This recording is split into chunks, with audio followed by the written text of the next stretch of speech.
Hey everyone, and welcome to The Explainer. Today we're unpacking a highly charged Fox News interview between Will Cain and Vice President JD Vance.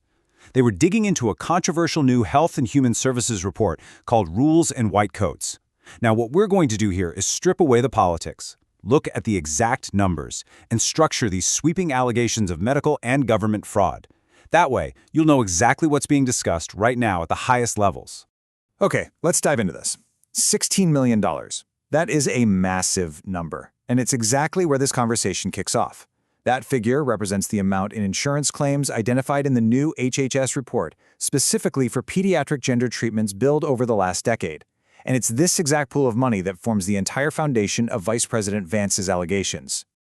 So to make sense of all this, we're breaking it down into 4 quick parts. 1. The HHS report allegations. 2. The economics of billing. 3. Broadening the fraud investigation. And 4. The systemic problem. Part 1.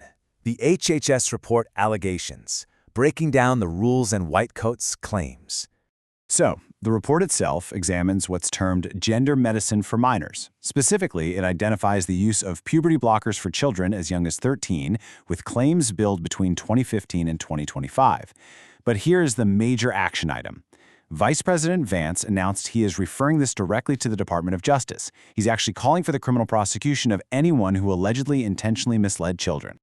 Now, you might be wondering, what's supposedly driving this? Well, when Will Cain asked if it was ideology or money, Vance argued it was absolutely both. But when it comes to the cultural shift among parents and doctors, he used some very striking language. He called it a mass psychosis. He's claiming that treating normal adolescent discomfort with permanent expensive medical procedures stems from an aggressive ideological push.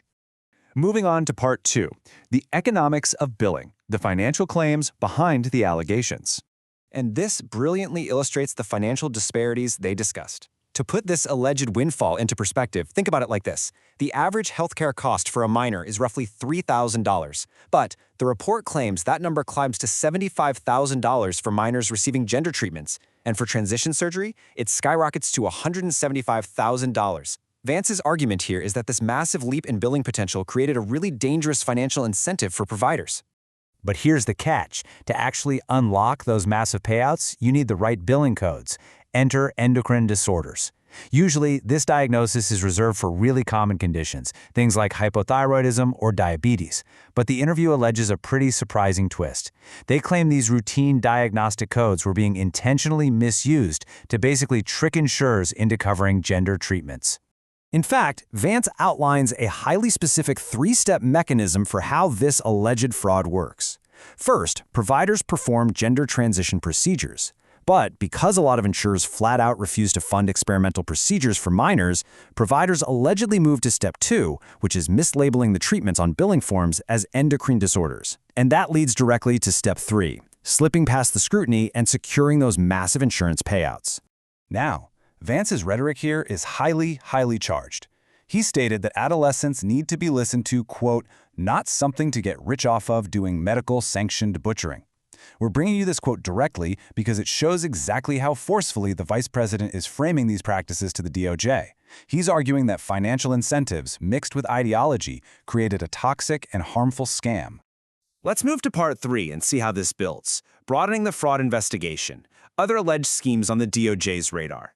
Because you see, the interview doesn't just stop at medical billing, it pivots to 3 totally distinct sweeping schemes. So, alongside the gender treatment billing, they discuss an alleged Medicaid fraud ring in Minneapolis attributed to Somali immigrants. Plus, they brought up a massive immigration bust involving over 1,000 sham Chinese marriages, which were supposedly designed to exploit American citizenship benefits. And when asked which of these scams was the most brazen, Vance pointed straight to that Minneapolis Medicaid scheme. His reaction really says it all. It is something truly extraordinary to actually collect services for children that you don't actually have. He's arguing that literally billing for non-existent autistic children is just a whole new level of audacity. Which brings us to Part 4, the systemic problem, framing the wider allegations of fraud. Vance makes it really clear here.